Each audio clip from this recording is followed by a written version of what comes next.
Notícias do STJ. Os destaques do dia do Superior Tribunal de Justiça, quando e onde você quiser. Olá, esse é o boletim com alguns destaques do STJ. A quarta turma do Superior Tribunal de Justiça decidiu por maioria que a editora do jornal Gazeta do Povo não deve indenizar um leitor por erro na divulgação do resultado da Mega Sena. Os ministros reconheceram que houve equívoco na publicação dos números do sorteio, mas concluíram que o erro por si só não foi suficiente para configurar lesão à esfera íntima do consumidor. O autor da ação relatou ter vivido momentos de intensa euforia ao acreditar que havia ganhado cerca de 10 milhões de reais. Segundo ele, a frustração ao descobrir o erro posteriormente teria causado abalo emocional significativo.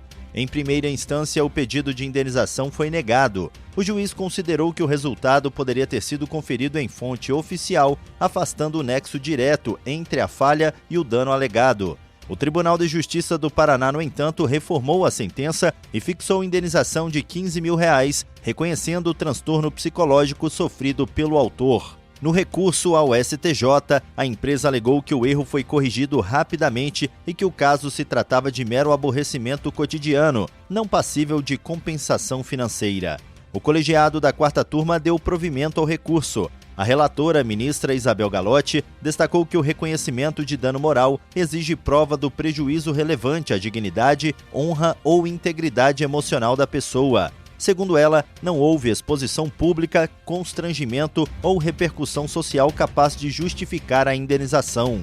A ministra também ressaltou que a expectativa criada foi passageira e cessou após a verificação do resultado oficial. A Corte Especial do Superior Tribunal de Justiça definiu que a intimação pessoal prévia do devedor é requisito indispensável para a aplicação de multa coercitiva em casos de descumprimento de obrigação de fazer ou não fazer. O entendimento mantém a validade da súmula 410, mesmo após a vigência do Código de Processo Civil de 2015. Esse entendimento foi firmado em julgamento realizado sob o rito dos recursos repetitivos, tema 1269. Isso significa que agora ele passa a orientar os demais tribunais do país quando julgarem casos semelhantes. Com a fixação da tese, processos que estavam suspensos à espera da decisão podem voltar a tramitar. O relator do caso, ministro Luiz Felipe Salomão, destacou que a definição é essencial para estabelecer o termo inicial da multa cominatória utilizada para pressionar o devedor a cumprir a decisão judicial. Segundo o magistrado, a exigência de intimação pessoal está alinhada ao atual CPC, que prevê tratamento diferenciado para obrigações de fazer e não fazer. Ele ressaltou que o cumprimento dessas obrigações exige participação direta da parte, diferentemente de atos que podem ser realizados apenas por advogados. Salomão também apontou que a medida garante a função persuasiva da multa e evita penalidades automáticas, sem ciência efetiva do devedor. Por fim, mencionou o uso do domicílio judicial eletrônico como ferramenta que reforça a comunicação direta com as partes.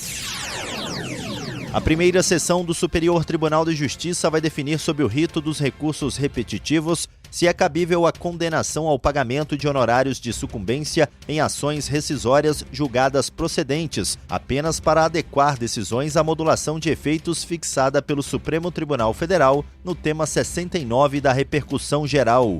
A controvérsia envolve a aplicação do princípio da causalidade e a interpretação do Código de Processo Civil. O assunto foi cadastrado como tema 1419 e discute se a fixação de honorários é devida mesmo quando a rescisória decorre exclusivamente de alteração posterior do entendimento jurídico, sem erro no julgamento original. A definição da tese deve orientar os tribunais de todo o país e reduzir a divergência sobre o assunto.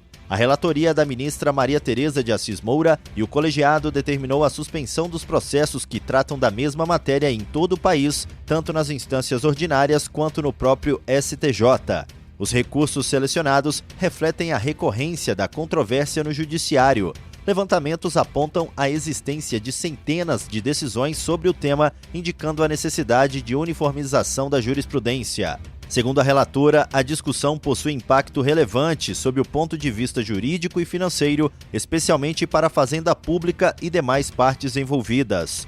O ponto central é definir se há responsabilidade pelo pagamento de honorários quando a ação rescisória é motivada apenas por modulação de efeitos em nome da segurança jurídica. E esse foi o Notícias do STJ de hoje. Para ouvir mais, acesse o Spotify ou o SoundCloud do STJ. Tchau, tchau. Notícias do STJ, uma produção da Secretaria de Comunicação Social do Superior Tribunal de Justiça.